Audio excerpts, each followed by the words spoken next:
มาสุงค่าปุ่นดาในเงาหางสิงให้ในก็เขายันเอาดังหูเขาและดังหันถึงเขากำบองคำอิดคุยกะว่าใจปุ่นดากูก็ขนออันนี้ได้พอเปลี่ยนหางอันนั้นก็พอเป็นซึ่งนั้นก็พอกินทุนก็ต้องมันข้นค่ะใครว่าซึ่งไหนแค่ค่ะ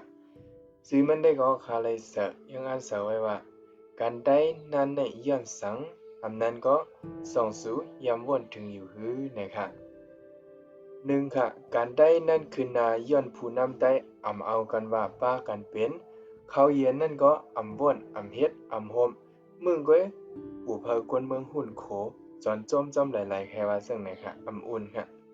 ก็แม่น้ำขุนนั่นก็ใจกันขึงให้มันขึ้นใสค่ะก้วยซ้ำกลุ่มเอากังเสสุนบุกหมู่ไผ่ซุ่มโตโหซาออกตูเมียนก็ยอมรับก้วยกลุ่มหาตัวขานับดังพิดกันไผ่ปุ่นและไผ่ใน เห็นไหมครับก็ไม่มาหาเปลี่ยนเดี๋ยวอุบลองงามเย็นซ้ำในกลุ่มมึงซ้ำใส่เขียนว่านั่นอยู่ติ๊กๆค่ะเพราะเบิ่นปานก็ห้อมอุบแหในขนาดเนาะก็ไม่สองค่ะการได้เลยถูกกวนเมืองไก่เสวาในค่ะนะย้อนนำเจอผู้นำนาได้เหี่ยมแดมยอเขาโมโอเจ้าโอคาดอกกวนเมืองกลุ่มมึงเกิงซ้ำเจออาณาและเงินคำรู้ทำเอียงค่ะล่ะเสียจ่าในดังเมตตาทำค่ะ กำเลยหลวกเข้าหลวน้ำได้ก็ห้องหาว่ากวนเมืองพอจุ่มนั่นจุ่มในเยี่ยงมาก็กะเลยจอยก็ใจแหน่กวนเมืองขนาดเนาะก้วยหนาว่าจุ่มนั่นมาคอยทบหาในซ้ำว่าเมื่อเหตุการณ์บันเขาเอาดินปิดไผ่เผาเอากวางงาใส่เนียงคอรอแถงตังหยักเลียนก็ยืดไตไปเมียเปียบก็พวกเขาหันในปันต่ำก็มีกามีขันเขาส่งบรรจัดมาคำเดียว กำเนิดหมายสามการได้นั่นออกมันย้อนผู้นำใจกูสิบกูปันเกียงเฮ็ดเกียงมังสร้างเนไลเจิงเปิ้งเนดังกว่าก้วยหนามเฮ็ดเด้เฮ็ดก็เคกันไตขึ้นเผาผู้เลยก็หางเคยเปลี่ยนเนื้อปืนหนึ่งเดียวเขียวและมู่มัดพองเมืองกังเกะห้ามเข้าปันเบิ้นเมเตียมไว้บ้านเนื้อปืนเล็บตื้นว่าเกาเขานั่นเขาน่ะอย่าอุบละเกาในก็เหลียวแก่ก็โลไว้ ไม้สี่การได้นั่นหันลองพ่อมห่มย้อนผู้นำใต้กลุ่มกลมโหกาซ้อมเสียงของมองเขียนบ่เป็นใต้หนังกันยอมเลยบ่เป็นเปิ้นเดะดันสุดก็สุดดันโหนก็โหนดันไปก็ไปอย่าให้ไรซุ่มกวนวันหนึ่งกาเดไลเย่ากันอุบกันดีเผินมนๆว่า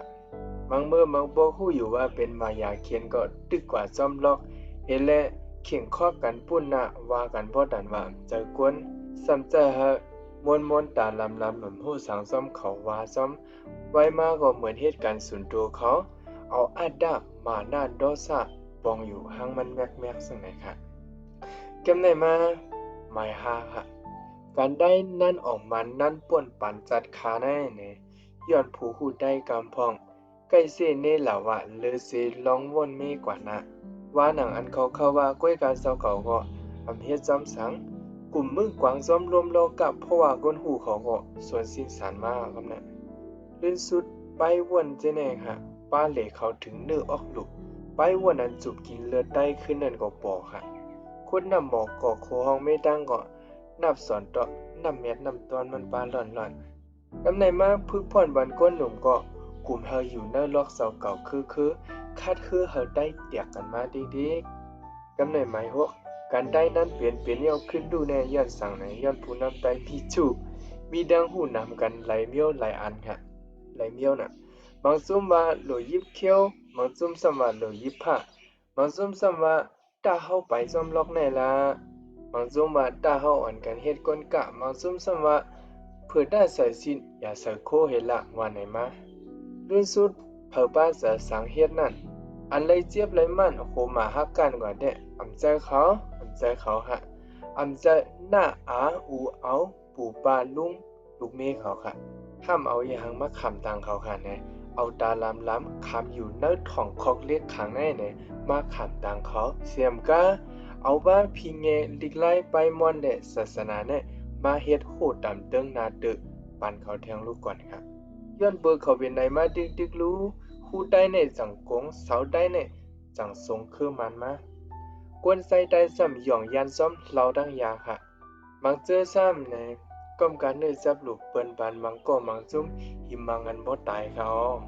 อ๋อย้อนไหนแหละลีเอ็ดลูนาได้เนี่ยลีเอ็ดลูนาภาษาลิไลฟิงเงได้เลยศาสนาเลยจื้อคือได้กูมันไว้เย็นมองโลปกป้องดาแผ่นดินจึงได้ดังหมดเนี่ยส่องสู่ยามว่วนถึงอยู่หือเนี่ยข้าใครถามจังไหนแกข้าได้